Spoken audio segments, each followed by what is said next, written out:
So today we're going to be talking about what your approach is for lead nurturing. It's a very important question because not everybody that actually interacts with your lead forms or actually jumps on your website or even calls you sometimes, they might not be ready to purchase your product or service just yet. So what are you doing to nurture those leads?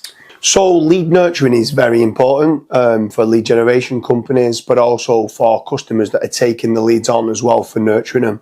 So rolling back a little bit from a lead generation point of view of lead nurturing, some great ways of doing it would be if someone's been onto your website and then they don't fill in the form, and then you can then warm them up on Facebook ads with retargeting and stuff like that. You're nurturing those to come back to fill in the form and obviously inquire and to get that initial lead.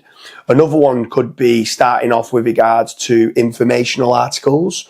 And what you're doing is you're nurturing them from an informational based term and they're understanding a little bit more, and they might be clicking on internal links until it starts to become from an informational based term into a commercial based term. And then as you've nurtured them along the way, they're much further down the buying cycle. So that doesn't become like just a cold web lead, they're a hot lead now. Yeah. So that from a lead generation point of view is where lead nurturing is so important. And it's instead of just chasing quantity of leads, you also want to be looking at the quality of leads.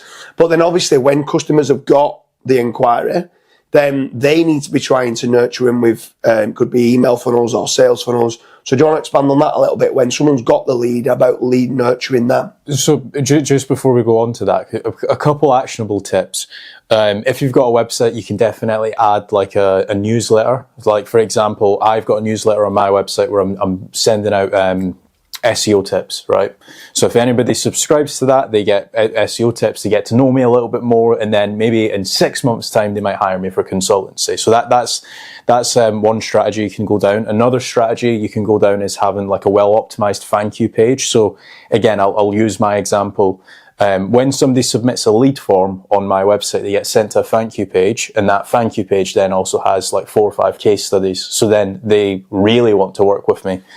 And then going back to what you were saying before, once you actually have got that lead, you can obviously send them stuff like a thank you message, thank you for inquiring, like basically a follow-up email, we'll be back in touch in 24 hours or 48 hours, just so that people are actually updated. Because a lot of people, they want, if they filled out a quote form, for example, they might want a quote in the next 12 minutes, and that might not be possible. But yeah.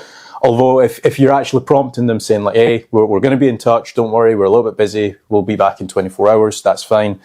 A few other things that you can obviously do as well is once you have, like, let's say, for example, you're a conservatory business, if you send out a quote, some people, they just miss their email, so you can just phone them as well, saying like, hey, Steve, did you receive my quote? Oh, sorry, it went into your spam box, let me try and resend it. Just having multiple touch points as much as you possibly can. I feel like a lot of people, they thrive off of getting more leads every single month, but if they were to increase their actual funnels by, let's say, 5%, and across the year, that's going to account to a lot more leads and a lot more converted leads as well.